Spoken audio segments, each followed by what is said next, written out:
여러분은 재미없는 영화를 보신 후에 어떻게 하시나요? 제 경우는 단순히 재미없는 걸 넘어서 황당하고 화가 날 정도의 영화에 한해 스크린을 찢어버리고 싶었다는 말로 격한 감정을 대신합니다. 아마 다들 영화를 보느라 들인 돈과 시간이 아까워서 몇 마디 투덜거리거나 심하면 욕까지 퍼부은 적이 있으실 겁니다. 하지만 어쩌겠습니까? 누가 등 떠밀어서 본 것도 아니고 자신의 판단에 따라 보기로 한 거니 다른 사람을 탓할 수 있는 문제는 아닙니다. 다만 소위 말하는 평점 알바와 같은 조작에서 비롯됐다면 얘기가 조금 달라집니다. 그렇다고 해도 비판은 할지언정 적극적으로 책임을 묻진 않습니다.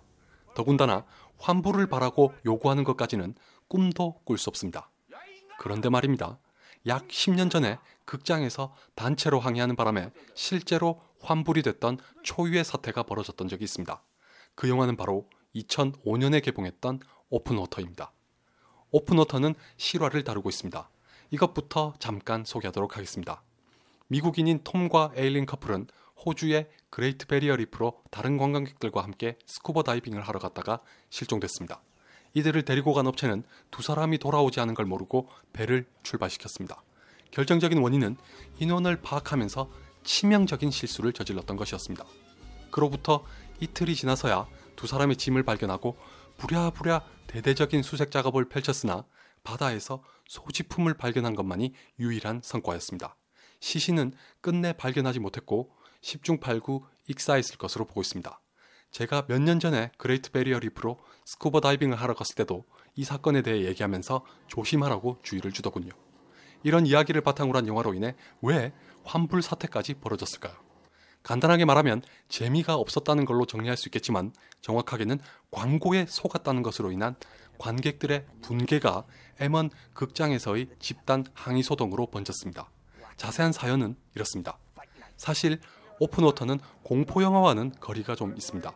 굳이 표현하라면 심리 스릴러에 가깝죠.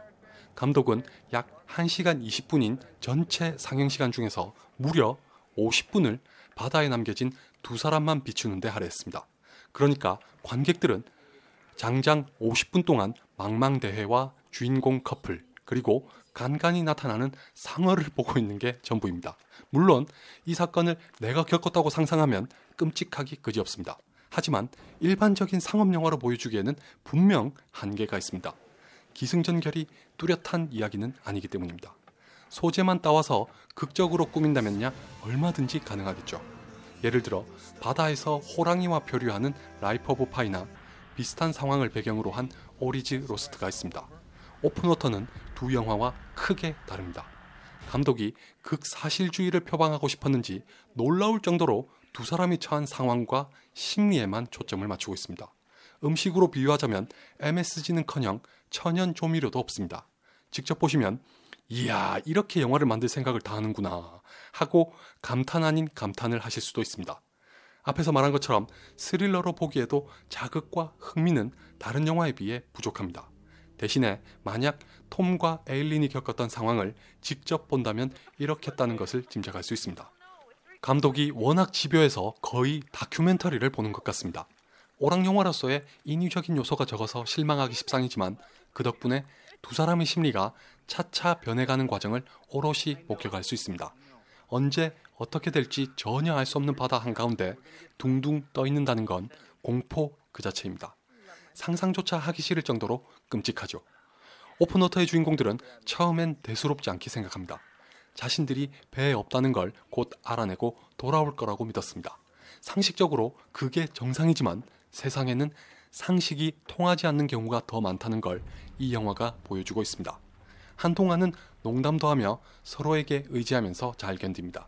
자신들을 찾으러 올 거라는 희망을 갖고 있었기 때문입니다.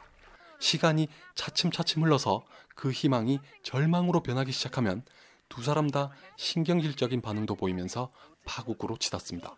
급기야 상어까지 나타나 발밑을 어슬렁거리자 두 사람이 느끼는 불안과 공포는 더 커집니다. 오픈워터는 이렇게 엽기적인 상황에 놓인 두 사람의 심리와 태도가 변하는 과정을 진득하게 담아냈습니다. 대충 눈치채고 계시겠지만 오픈워터는 결말까지 고스란히 실화와 똑같습니다. 다시 말해서 이 영화는 아무런 반전 없이 서서히 두 사람이 절망적인 현실을 깨달으며 죽어가는 걸로 끝납니다.